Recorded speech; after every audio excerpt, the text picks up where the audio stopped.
تمام تر تعریفیں اس خالق عالمین کے لیے جو تمام جہانوں کا خالق ہے، مالک رزاق رحیم ہے اور کریم ہے، اور تمام تر درود و سلام محمد و آل محمد کے لیے۔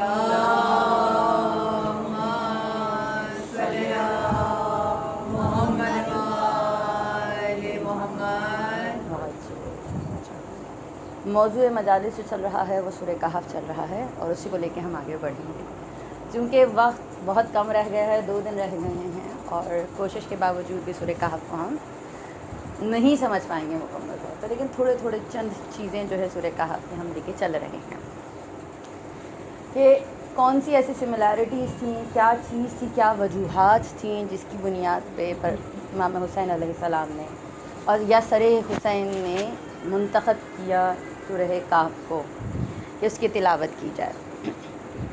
تو جب اگر ہم اٹھا کے دیکھیں تو آج تذکرہ حضرت ابوالفضل عباس باب الحوائج ہوتا ہے، تو صرف اگر حضرت عباس کے لیے ہم یہ کہیں کہ جی ان کی شہادت میں اور سورہ کہف میں سملیرٹیز کیا ہیں، کیا چیزیں ایسی ہیں جو سیم ہیں دونوں میں، تو آپ کو نظر آئے گا کہ سورہ کہف میں بھی آپ کو وفاداری نظر آتی ہے اصحاب کہف کی، اور یہاں پہ بھی وفاداری حضرت ابوالفضل عباس نظر آتی ہے،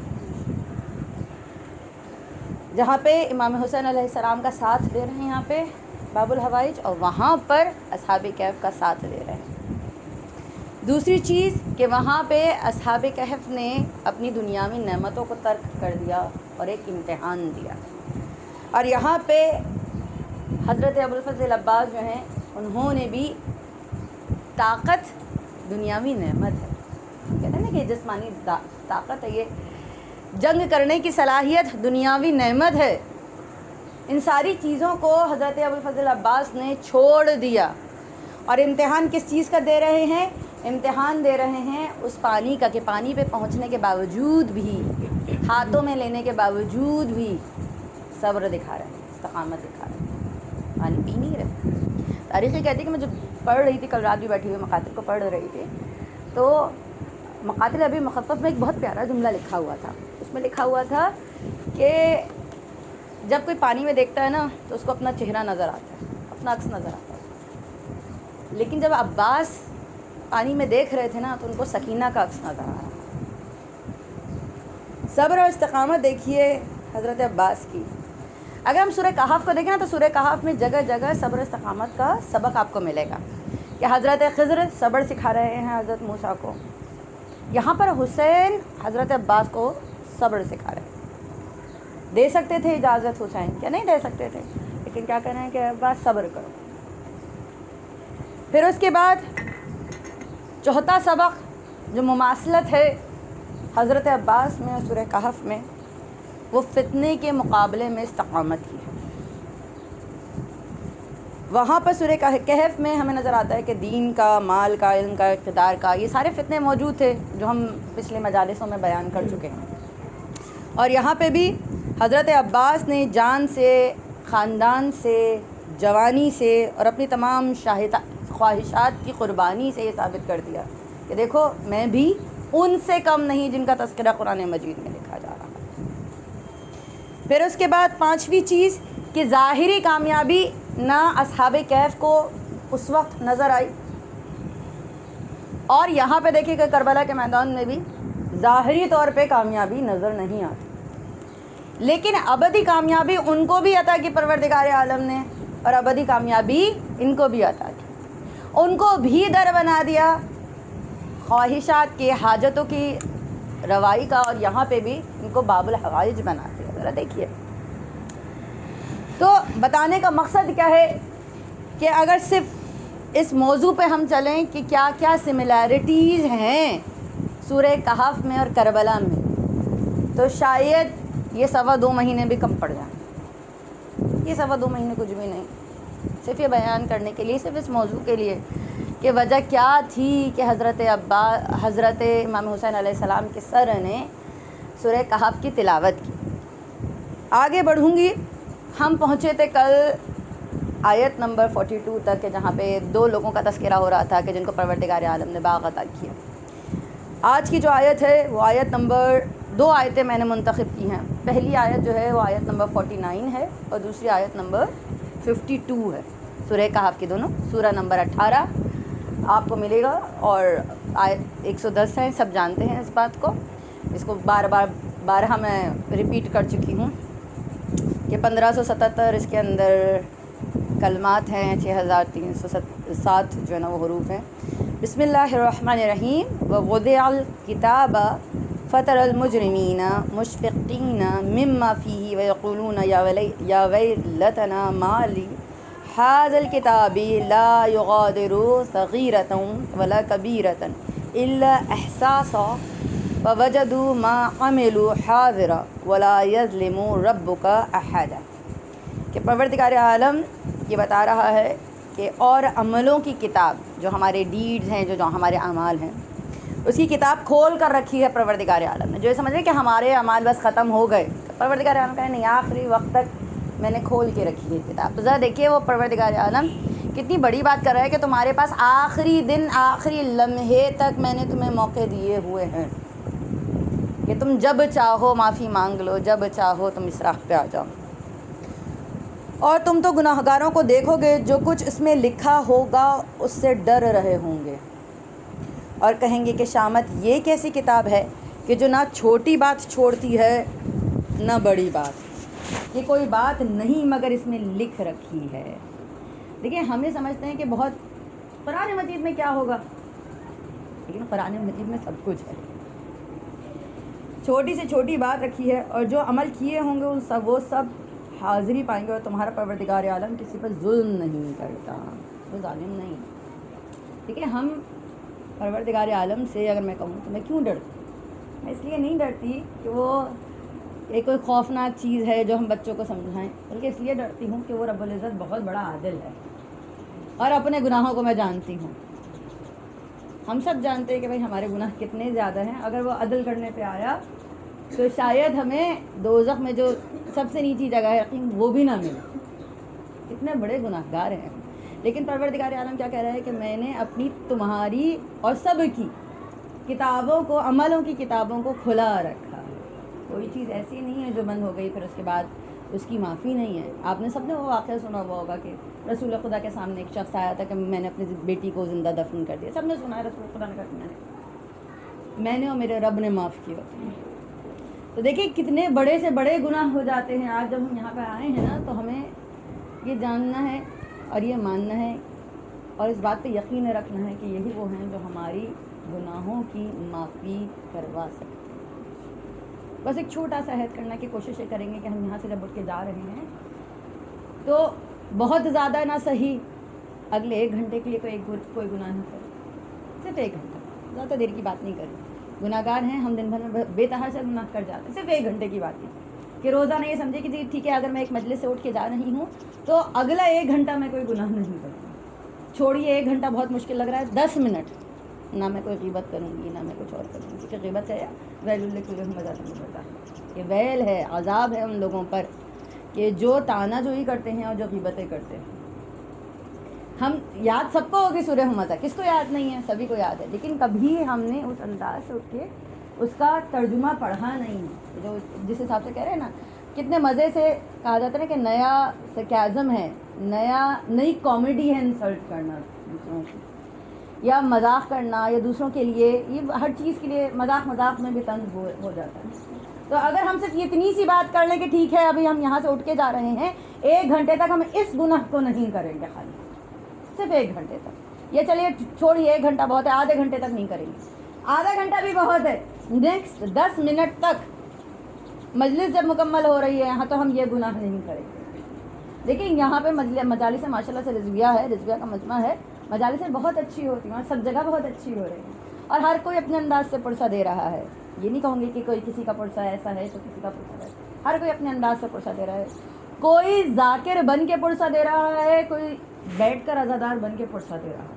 کوئی پڑھ کے، کوئی مرثیہ پڑھ کے، کوئی نوحہ پڑھ کے، کوئی سلام پڑھ کے، کوئی حدیث پڑھ کے، تو کوئی زیارت عاشورہ. سب سے بڑا پرسہ ہے. سب پرسہ دے رہے ہیں یہاں پہ، سب اپنی اپنی ڈیوٹیز جو ہیں وہ ادا کر رہے ہیں. لیکن ایک ڈیوٹی کو جو ہم روزانہ ادا کرتے ہیں لیکن شاید صحیح سے نہیں کر پاتے. اگر میں آپ کو مثال دوں، میں بہت ساری مثالیں اس وجہ سے دیتی ہوں تاکہ سمجھ میں آ جائے. اگر میں آپ کو مثال دوں کہ آپ کو میں نے کام دیا کہ جی اس فرش کو سیدھا رکھنا ہے، یا چلے سیدھا کرنا ہے، سیدھے طریقے سے بچھانا ہے، اور اس فرش کو آپ ہمیشہ ہی الٹا بچھائیں، تو آپ کو کیا لگے گا کہ مجھے خوشی ہوگی یا مجھے غصہ ہے؟ یہ میں روزانہ تمہیں سمجھائی جا رہی ہوں کہ دیکھو سیدھا بچھانا ہے اس فرش کو، تم روزانہ اس فرش کو الٹا بچھا رہی ہو. ہم سے وہی غلطی ہو رہی ہے. آج اس غلطی کو جب میں ہم کہتی ہوں تو میں بار بار یہ تصدیق کر دیتی ہوں کہ دیکھیں کوئی یہ نہ سمجھے کہ میں اس کو کہہ رہی ہوں، میں اپنی بات کر رہی ہوں، کیونکہ میں بھی ان میں شامل تھی کہ جو پہلے جن کو تجوید کا علم موجود نہیں تھا اور نہ ہونے کی وجہ سے مجھے فرق نہیں پتا تھا کہ اجل اللہ تعالیٰ فرجک اور اجل اللہ تعالیٰ فرجک میں کیا فرق ہے، کہ اتنے سے الف کو اور عین کو تبدیل کرنے سے آپس میں کیا معنی تبدیل ہو جائیں گے. عین سے جب ہم کہہ رہے ہوتے ہیں عجل اللہ تعالیٰ فرجک، تو ہم کہہ رہے ہیں امام علیہ السلام جلدی آئیے، اور جب ہم الف سے کہہ رہے ہوتے ہیں عجل اللہ تعالیٰ فرجک، تو امام دیر سے آئیے گا. تو ذرا ایک نظر ثانی ہو جائے، کہیں ایسا تو نہیں کہ جب ہم اپنی نماز پڑھ رہے ہوں تو ہم اپنے فرش کو سیدھا بچھانے کے بجائے الٹا بچھا رہے ہیں. ایسا تو نہیں ہے، کیونکہ نماز سب واجب ہے، نماز قبول ہو گئی سب کچھ قبول ہو گیا، نماز قبول نہیں تو کچھ بھی قبول نہیں. لیکن اگر اس الف اور عین کے مسئلے کو عالمین، سورۃ الفاتحہ میں ہے نا، عالمین کو اگر آپ عالمین کر لیں، یا اگر چھوٹی سی بات کہوں علم کو اگر آپ علم کر دیں، عین والا جو علم ہے اس کے معنی نالج ہیں، اور جو علم ہے الف والا جو علم ہے اس کے معنی گناہ ہیں.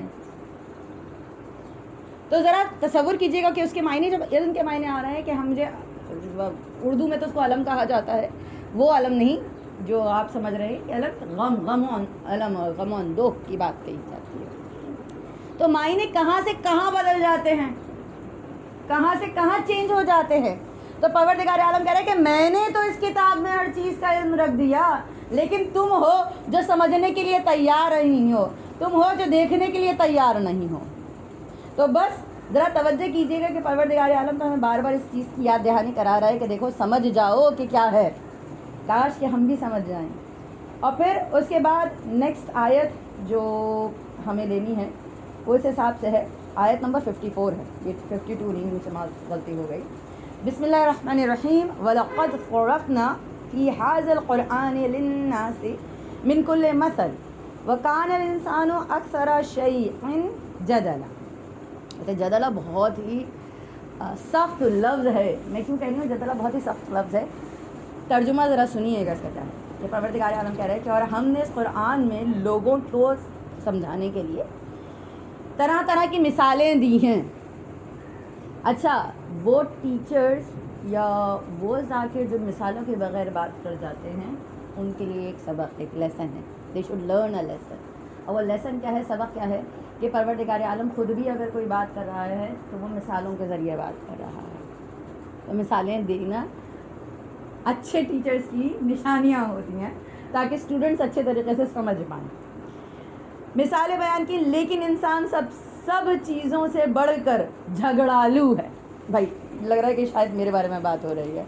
بات پہ جھگڑا کرنے کی بات آ جاتی ہے. یہاں پر ایک چھوٹی سی بات ہوئی تو کبھی بچوں سے، لیکن کچھ لوگوں کی فطرت میں ہوتا ہے کہ اڑتی ہوئی ہوا سے، چلتی ہوئی ہوا سے بھی جھگڑا کرنے کی ان کے اندر کیپیبلٹیز ہوتی ہیں، صلاحیتیں ہوتی ہیں. تو پروردگار عالم کیا کہہ رہا ہے کہ دیکھو انسان تو ایسا ہے جو انسانیت میں سب سے زیادہ پست درجے پہ ہے، وہ سب سے بڑا جھگڑالو ہے، سب سے زیادہ غصہ کرنے والا ہے. اور جو انسانیت میں سب سے اول درجے پہ ہے وہ بڑے سے بڑے جھگڑے میں خاموش رہنے والا ہے. تو کاش کہ ہم یہ ایک اور سبق جو ہے وہ یہاں سے سیکھ کے چلے جائے. وقت کم ہوتا ہے اور مجلس تمام ہو جاتی ہے. لیکن دیکھیں پروردگار عالم کیا کہہ رہا ہے کہ انسان کا اول مرتبہ، اول مقام اس وقت ظاہر ہوتا ہے جب انسان صبر کرنا شروع کر دیتا ہے، ان حالات میں بھی جو اس کے سامنے اس کے اوپر آئی ہیں، اور ان حالات میں بھی جو پروردگار عالم نے منتخب کی ہیں. جیسے کہ صبر حضرت عباس. اب دیکھیے حضرت عباس بہت بہادر ہیں، بہت بہادر ہیں، لیکن صبر حضرت عباس دیکھیے کہ بار بار کہہ رہے ہیں کہ آپ کا اجازت دے دیجیے، آپ کا اجازت دے دیجیے. حسین ہر دفعہ یہ کہہ کے ٹال دیتے ہیں کہ عباس تم میرے لشکر کے سپہ سالار ہو، کیسے حسین اجازت دیتے؟ اصحابوں کے لاشیں لا رہے ہیں اور کہہ رہے ہیں کہ آقا ضعیف اصحابوں کے لاشیں اٹھا رہا ہوں، اجازت دے دیجیے۔ حسین اجازت نہیں دیتے۔ جب اون و محمد کا لاشیں لے کر آئے نا حضرت عباس، تو تڑپ کے کہا کہ آقا اب تو گودوں کے پالے جا رہے ہیں، اب تو اجازت دے دیجیے، آقا سے تھوڑی سی دیر کے لیے اجازت دے دیجیے، میں جنگ کو فتح کر کے واپس لوٹوں گا۔ حسین اجازت نہیں دیتے۔ ذرا توجہ کیجیے گا اس مقام پہ کہ حسین اجازت کیوں نہیں دے رہے، کیونکہ اگر حسین اجازت دے دیتے ہیں تو کربلا کا نقشہ کچھ اور ہوگا۔ اگرچہ حسین بظاہری طور پہ جنگ جیت جاتے ہیں تو شاید آج حسین کا ماتم کرنے والا کوئی نہ ہوتا۔ حسین نے اجازت نہیں دی کہ حسین کی اجازت نہ دینے پر عباس بڑے پریشانی کے عالم میں تاریخ نے لکھا ہے کہ عباس جو ہے وہ خیمے کے در پہ آگے بیٹھ گئے۔ کیا دیکھا کہ سکینہ کی آواز آ رہی ہے، سکینہ ہر خالی مشق کو ہلا ہلا کے دیکھ رہی ہے کہ شاید کوئی قطرہ پانی کا اس مشق میں بچا ہو۔ عباس نے فوراً سکینہ کو گود میں اٹھایا، بی بی پانی چاہیے، اپنے بابا سے سفارش کروا دیجئے۔ سکینہ کو گود میں لے کر آتا ہوا دیکھا حسین نے۔ شاید یہ کہنا چاہتے ہوں اے سکینہ، امو جان کو اجازت تو دلوا رہی ہو، بعد میں جب تماچے پڑیں گے تو یہی چچا بہت یاد آئے گا۔ اے سکینہ، جب کانوں سے گوہر چھنیں گے تو یہی چچا بہت یاد آئے گا۔ لیکن حسین کہہ رہے ہیں کہ سکینہ آپ لے آئی ہے سفارش عباس، عباس جائیے، آپ کو پانی لانے کی اجازت ہے لیکن جنگ کی اجازت نہیں۔ تاریخ میں لکھا ہے کہ عباس پانی لینے کے لیے جو گئے اس طریقے سے آگے بڑھے ہیں کہ جس طریقے سے جب مدینے میں عباس اور علی اکبر چلا کرتے تھے نا تو لوگ جو ہے دو قطاریں بنا کے کھڑے ہو جاتے تھے اور عباس اور علی اکبر کو دیکھا کرتے تھے، ان کی زیارت کیا کرتے تھے۔ اب جو عباس چلے، قطار بنتی چلی گئی، راستہ بنتا چلا گیا، عباس نے نہر فرات میں اترے، مشق بھری، اب جو حرملہ نے تیر چلایا۔ تاریخ کہتی ہے کہ عباس کا پہلا بازو قطع ہوا، کہ دوسرا بازو قطع ہوا، عباس نے دانتوں میں مشق سکینہ کو دبایا ہے۔ ایسا لگتا ہے، راوی لکھتے ہیں ایسا لگتا ہے کہ جیسے عباس کی ساری جان اس مشق میں ہے۔ اب جو تیر چلا مشق سکینہ کو چھیدتا ہوا حضرت عباس کی آنکھ میں لگ گیا۔ یہ ذرا تصور کیجیے گا، ہماری آنکھ میں اگر ذرا سا بال بھی چلا جائے تو فوراً ہم اپنی ہاتھ سے ملنا شروع کر دیتے ہیں۔ میرے مولا عباس یہ کہتے ہیں، ذاکرو میری مشکل ترین مصائب کیوں نہیں پڑھتے؟ سوال کیا کرو لکھا اپنی کتاب میں۔ جب ذاکری نے سوال کیا کہ مولا مشکل ترین مصائب کیا ہے، کہا مشکل ترین مصائب یہ ہے کہ عباس کی آنکھ میں تیر تھا، عباس کے ہاتھ نہ تھے، عباس نے اپنے گھٹنوں کے ذریعے تیر کو نکالنے کی کوشش کی، تیر سے زمین میں صدر آقا میرا آخری سلام قبول کی۔ جب بشیر نے صدا دی نا واقعہ کربلا کے بعد تو ام البنین نے کہا تھا کہ اے بشیر تو کیا کہتا ہے کہ حسین مارے؟ بشیر نے کہا حسین کو قتل کر دیا گیا کربلا۔ ایسا کیسے ہو سکتا ہے؟ حسین کے ساتھ حسین کا عباس تھا، یعنی عباس بھی زندہ نہ تھا۔ ایسا کیسے ہو سکتا ہے؟ تم عباس کو شاید جانتے نہیں ہو، یعنی عباس ایک گرز کا وار جو تھا وہ برداشت نہ کر پائے۔ ایسا کیسے ہو سکتا ہے کہ میرا عباس گرز کا وار برداشت نہ کر پائے؟ بشیر سمجھ گیا کہ ام البنین ہے، کہنے لگا کہ نہیں بی بی، عباس کے ہاتھ نہ تھے،